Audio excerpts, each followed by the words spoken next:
I've always liked quiet places. I don't do well with noise. Too many voices, too much movement. It all feels like static in my head. That's why I moved into this old apartment complex on the edge of town 3 years ago. It wasn't perfect creaky floors, thin walls, and a faint smell of paint and dust, but it was cheap. Most importantly, it was quiet. When I first moved in, only a few tenants lived there. Hey, an elderly lady downstairs, a young couple across the hall, and an older man next door apartment to be. His name was Mr. Harris. At least, that's what the landlord said. I remember the first time I met him. I was carrying boxes up the narrow stairs when he appeared at his doorway.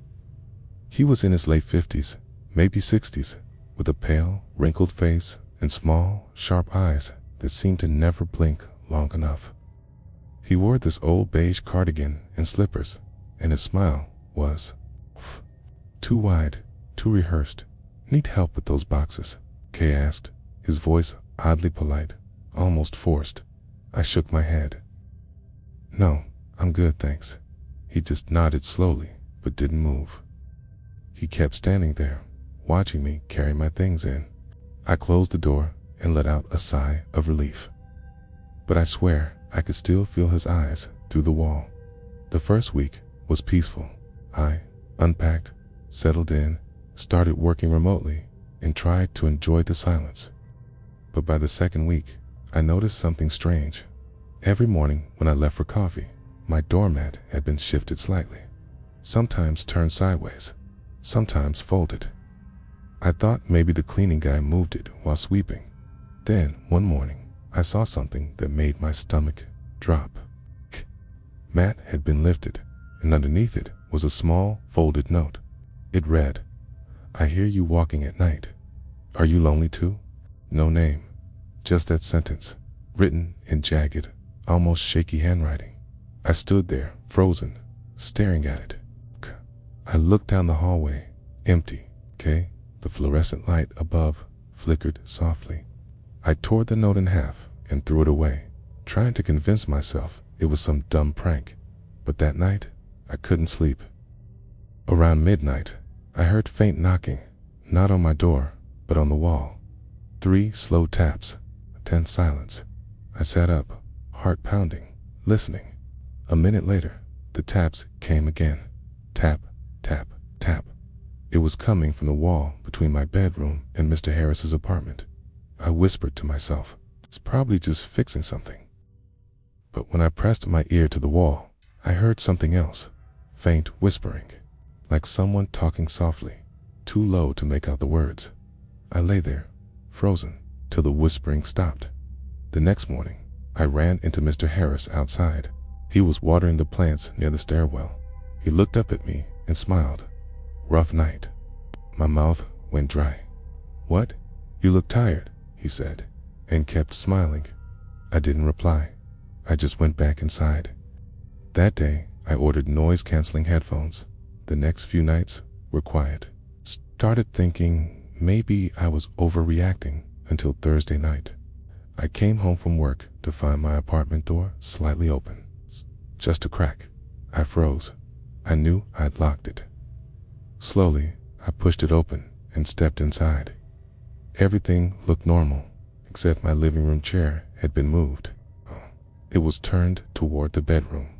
On the coffee table sat a small Polaroid photo. It was me, sleeping. I almost dropped it. The photo was taken from the angle of my bedroom door, like someone had been standing there watching. My hands started shaking. I didn't even own a Polaroid camera. I ran straight to the landlord's office downstairs. He swore only he and Mr. Harris had keys. He said, "I'll talk to him." Maybe he entered by mistake. By mistake? I snapped. "Do you think he took a picture of me by mistake?" He didn't answer. That night, I didn't go back upstairs. I sat in my car outside, too afraid to even close my eyes. Around 2 a.m., I looked up at my window. The curtains were slightly open, and behind them, I saw a movement, a silhouette. Someone was standing there, still as stone, watching the parking lot. I couldn't breathe. grabbed my phone and called the landlord again, but he didn't answer. When I looked back up, the curtain had closed. The next morning, I went back to get my things. I'd already decided I was moving out, but when I knocked on the landlord's door, his expression changed the moment I mentioned Mr. Harris. "Wait, who did you say lives next to you?" he asked quietly. "Mr. Harris," I said. "Apartment to B." His face turned pale. "No one's lived into B for months. Mr. Harris passed away last winter." I just stared at him, unable to speak. "That's not possible. I've been talking to him." The landlord shook his head. "The apartment's empty. It's been locked up since he died. I have the only key." I didn't believe him. I went upstairs and knocked on to be no answer. I banged harder. The door creaked open a little, unlocked Dot inside. It was cold and dark. Dust coated everything. Furniture was covered in sheets. On the wall, Polaroid photos were pinned up, dozens of them. Every single one was of tenants from the building, all of them asleep in their beds. And in the center of the wall was my photo, the same one from my coffee table. Below it, written in pen, were the words, "You shouldn't have yelled at me." I stumbled back and ran. I left everything behind. A week later, I got a call from the landlord. The police had searched the apartment. They found no signs of forced entry, no recent activity, nothing. But they did find something new. A Polaroid camera, freshly used, sitting on my old kitchen counter. And the last photo, still developing inside it, was a picture of my car, taken from my window. That's when I realized whoever or whatever was pretending to be Mr. Harris wasn't gone. It was still watching, still waiting. I used to think I was good at ignoring weird neighbors. Living in an apartment building teaches you that quickly the walls are thin. People fight, cry, or play loud music at 3 a.m., and you just learn to live with it. But there was something different about the woman in apartment 6C. Something that didn't feel like noise. It felt like a warning. I moved into the building last summer after a rough breakup. The rent was cheap and the place was close to my new job. So I didn't care that it looked like it hadn't been renovated since the 80s. The landlord, a heavy-set man with nicotine-stained fingers, handed me the keys and said, "Don't worry about 6C. She keeps to herself." I didn't even know who she was until a week later. My first night there was uneventful, except for this faint sound that kept me awake. It wasn't music or footsteps. It was humming. A woman's voice, low and slow, humming a tune that almost sounded like a lullaby. It came through the vents, soft and echoing. I got up, pressed my ear to the wall, and tried to make out the song. But it stopped. Silence. I shrugged it off and went back to bed. The next night, it started again. Same humming, same tone. But this time, I heard something else beneath it. Whispers. "Don't open it. Not yet." My heart skipped. The voice was faint but clear. Someone was talking right through the wall, like they were just inches away. I told myself it must be a TV. Maybe 6C was one of those night owls who watched horror movies at 2 a.m. the next morning. I ran into the janitor, an old man named Curtis, mopping the hallway. "Hey," I asked casually, "who lives in 6C? He paused, leaning on his mop. "Why do you ask?" "I just hear her humming every night." "Kind of creepy," I laughed. Curtis frowned. 6C's been empty since winter. The lady who lived there passed away months ago. I blinked. "You sure?" "I heard her voice last night." B shook his head. "No one's got that key but the landlord." The air felt heavier after that. I laughed it off, but I couldn't shake the feeling that he wasn't joking. That night, the humming returned, louder, and this time it was coming from inside my apartment. I froze in bed. The sound was faint at first, then clearer, like someone was standing near the kitchen. I grabbed my phone and turned on the flashlight, slowly scanning the dark empty dot. But then I saw it. My front door was unlocked. I always double-checked the lock before bed. Always. My chest tightened as I stepped closer. When I touched the knob, it was cold, almost freezing. I locked it quickly and backed away, my heart hammering. The next morning, I asked the landlord again, "Are you sure no one's in 6C? He gave me a tired look. "I told you, it's empty. The woman who lived there, Mrs. Lang, died in her sleep. We haven't rented it since." I didn't know what to say. The humming had been so clear, so real. That night, I decided to record it. I set my phone on the nightstand, opened the voice recorder app, and let it run while I tried to sleep. Around 2:30 a.m., I woke up again to the same humming. I forced myself to stay still, pretending to sleep, just listening. After about a minute, I heard it, the sound of my closet door creaking open. I held my breath. I could hear soft footsteps on the carpet, slow and dragging. Then the humming stopped. A whisper came next, right beside my ear. "Are you awake?" I jolted upright and switched on the light. No one was there. The closet door stood wide open. My hands shook as I grabbed my phone to stop the recording. The next morning, I played it back. At first, just static and faint humming.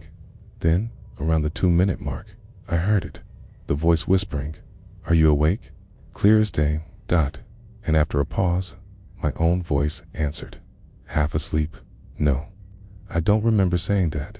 I tried to show the landlord, but he brushed it off. "You're under stress. This building creaks, vents, carry sound. It's old." He wouldn't even listen to the recording. I decided to check 6C myself. I waited until midnight, when the halls were empty. I crept upstairs and stood outside her door. The number was faded, 6C, peeling gold paint. I pressed my ear to it. Nothing. No humming. No whispering. Then, from inside, came a sudden click. Like a lock turning, I stumbled back, heart racing. The door opened a crack. It was pitch dark inside. I couldn't see a thing, but the smell hit me immediately. Old perfume, dust, and something faintly metallic. "Mrs. Lang," I whispered. "Hello?" No answer. I pushed the door open a little wider and flicked on my phone flashlight. There were boxes stacked everywhere, furniture covered with white sheets. The air was freezing. My breath came out in mist, and on the far wall, I saw something that made me drop the phone. There were drawings, dozens of them, childlike sketches taped to the wall. Each one showed the same image, a woman standing in a doorway, watching someone sleep. My flashlight flickered.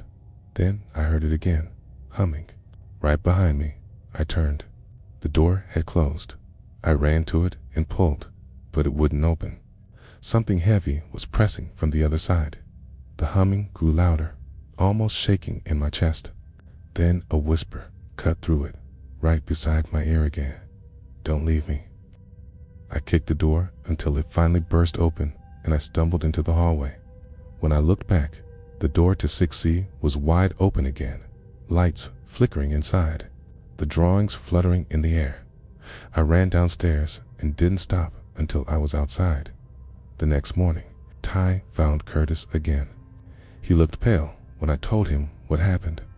He said quietly, "She used to hum to her son, you know. He died before she did. She never stopped humming after that." "Then, why is she still?" I stopped myself. Curtis nodded slowly. "Because she doesn't know she's gone. I moved out that week. I thought that was the end of it, until a few days after settling into my new place. I unpacked my things, trying to convince myself it had all been stress. But when I opened one of my boxes, I froze. Inside, taped to the inside of the box lid, was one of the drawings from 6C, the same crude sketch of a woman in a doorway, and under it, written in faint pencil, were the words, "I found you again, Kay." That night, I woke up to humming, soft, slow, and familiar, coming from the vent above my bed. I've always been a night owl. I work remotely as a freelance editor, which means my days blend into nights. And I often find myself staring out my window at 2 or 3 a.m., just to rest my eyes. It sounds boring, I know, but when you live in a quiet neighborhood, sometimes the only thing that moves after midnight are the shadows. At least, that's what I thought when I moved into my apartment last winter. I noticed her almost immediately, the woman across the courtyard. Her building was identical to mine, just mirrored. I could see straight into her living room from my window. Not that I was trying to. She was just there. She always sat by her window. Same spot, same chair, same faint glow of a lamp behind her. The first few nights, I assumed she liked reading late, or maybe she was lonely. But after a while, I realized she wasn't doing anything. She just sat there, staring, not out the window at me. At first, I told myself it was coincidence. Maybe she couldn't even see me through the reflection. But the way her head followed my movement when I got up from my desk made it clear she could see me. She was watching. It started getting under my skin. I'd turn off my lights so she couldn't see in, but I'd still catch her silhouette across the way, motionless in her chair. One night, curiosity got the better of me. I grabbed my binoculars, a leftover from a brief bird-watching phase, and looked. Her window was dimly lit, curtains half open. The lamp cast an orange glow over her, but her face was hard to make out. Pale skin, thin hair, eyes wide and hollow. She wasn't blinking. I quickly lowered the binoculars, feeling guilty, like I was invading her privacy, even though she was the one staring into mine that night. I barely slept. The next day, I mentioned it to my downstairs neighbor, a friendly, middle-aged woman named Carol. "Do you know the lady across the courtyard? She's always in her window." Carol frowned. "Across from you. There used to be an old woman there, Mrs. Kearns, but she passed away last year." I froze. "You're sure?" She nodded. "Heart failure. Her daughter sold the place, but I don't think anyone's moved in yet." "Why?" I tried to laugh it off. "No reason. Must have been someone else," but my mind wouldn't let it go.